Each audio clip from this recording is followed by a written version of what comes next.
Ho ho! Tomorrow, a big match. Two of the last three European champions face-to-face. What kind of game do you expect tomorrow against Manchester City?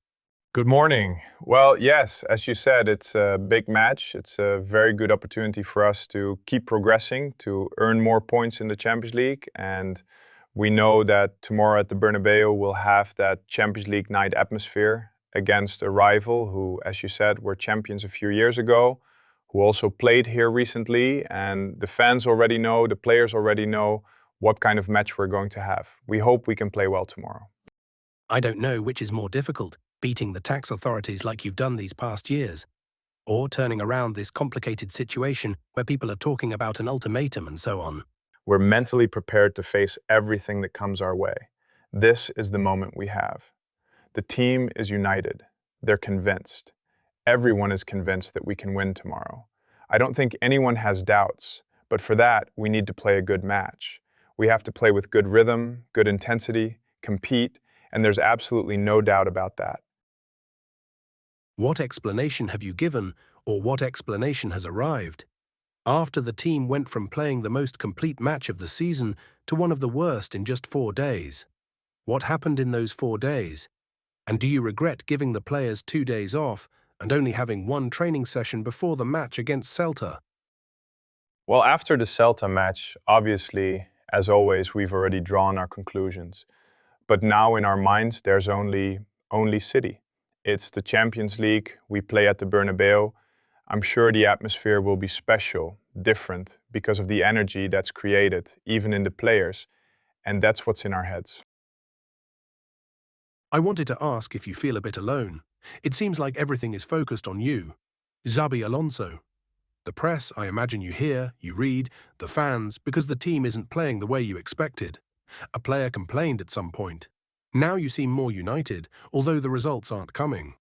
So I wonder if you feel a bit alone, a bit tense, facing something you didn't expect this early, even though you knew the club very well. No, this is a team, this is a club, and we all go forward together. And when you're the coach of Real Madrid, you must be prepared to face these situations with calm, unity, and responsibility. That's how I feel, and I'm very motivated for everything that's coming. And everything that's coming starts tomorrow. We know things can change, from the frustration that exists, which is normal, to the excitement that's building when thinking about tomorrow. Even within ourselves, since yesterday we've been closing that chapter, and today our minds are focused only on City. It's the Champions League, and things can change quickly. Fortunately, in football, for better or worse, perspectives can shift very fast, and that's where we are right now. I wanted to ask what you think about people already mentioning names for the future, possible replacements on the Real Madrid bench. As I said earlier, when you coach Real Madrid, you must be ready to face all these situations. And in my head, there's only tomorrow's match. What message do you send to those Madridistas who feel a bit disconnected because of the team's performances and the negative run of results ahead of such an important match tomorrow? I'm sure that the process is parallel to ours, right? And ahead of tomorrow's match, they'll start getting excited again, just like we are. We're eager to play a good match and shake off the feeling we were left with after the last game. I wanted to ask if you're able to block out everything that's being said about your possible departure. My focus is on the team, on the pitch, on the next match. The next match is tomorrow against City, and that's what I can control. So yes, I'm very, very focused on that. When you come into any football team, the first thing that you want to change is tactics, culture. The tactics you can understand, the players can understand it, but the culture, is that the hardest thing to change in a football team when you first arrive? No, it's not about changing, it's about adapting, because I knew pretty well the culture of Real Madrid. That's why it's the biggest club in the world, and you need to adapt it, you need to learn from it. And after there is a process. You need to have this interaction with the players, how we want to perform. Some days are good, sometimes are not that good. But from every game we take steps, and now we are in this position right now. We have to face it with good energy, with positivity. That's the only way to turn it back and to have a better feeling. With all these questions about your future, I just wonder, tomorrow you're facing Pep Guardiola. In that sense, is he the perfect opponent? You're facing Pep Guardiola tomorrow. Is he, in that sense, the perfect opponent? Because there won't be a more popular man for you to beat in Madrid than beating Pep and Manchester City. And the next one is the best one. So you need to face it.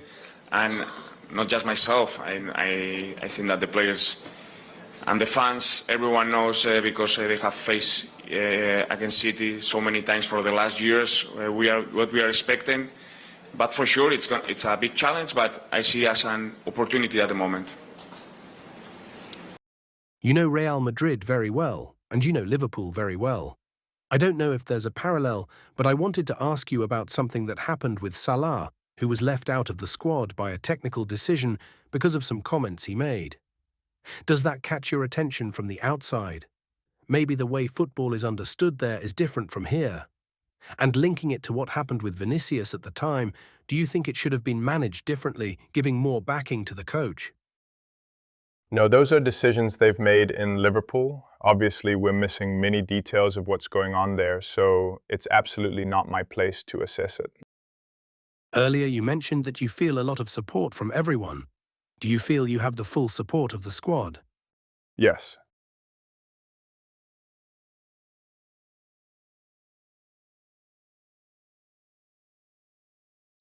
Since leaving the Premier League in 2009, you've not gone back to an English club as a player or a manager. Sorry, can you speak louder? Because I don't hear. Since leaving the Premier League in 2009, you've not gone back to play for an English club or manage. Is that something you've got considerations for in the future, maybe?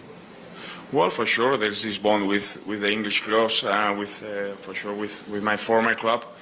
But at the moment, this is my place. This is where I want to be, and in the future, you never know what could happen. I'd like to ask you about Manchester City.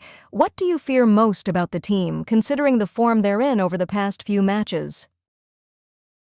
Well, it's Pep's team. I think he's been at the club for 8 years now, with different phases and different squads, because things evolve.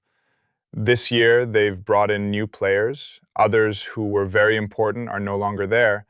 But there are things that are very recognizable after so long. And well, tomorrow we know exactly what to expect, and they'll be a great opponent. In previous press conferences, you mentioned you've had conversations with the board and that there was a good connection before the matches. After the Celta game or ahead of tomorrow's match, have you also received that support? Yes, as I've said, communication is constant, based on trust, unity, affection. We're all in this together, and yes, it's constant. It's surprising that after the most important win of the season against Barca, the team seems to have dropped off a bit. Looking back at that night when you dominated Barca, who had won the previous 4 Clásicos, the only negative note was Vinicius's anger. I wanted to know if today you would make that same substitution again. Well, I don't know where that question is going. It was a decision made in the moment. Now we're in a different moment. And when it comes to decisions, if what I see on the pitch is the decision I need to make, I have no doubt. After the last 7 matches, in which you've only won 2, and considering the difference between what your colleague Fernando Burgos mentioned, the best match of the season in Bilbao and a very poor first hour against Celta, are you disappointed with the players' level of commitment? No, we're all in this together, and we have to get through it in the good moments and the not so good ones, without cracks, and convinced that the next match is an opportunity. And as I said, tomorrow we have a beautiful, exciting match. And as soon as we train today, our eyes need to light up, to have that energy, for the Bernabeu to like what they see, for us to create that connection. I think tomorrow that emotional connection with the fans is very important. It has to start from us, because if that happens, we'll have a good chance of winning.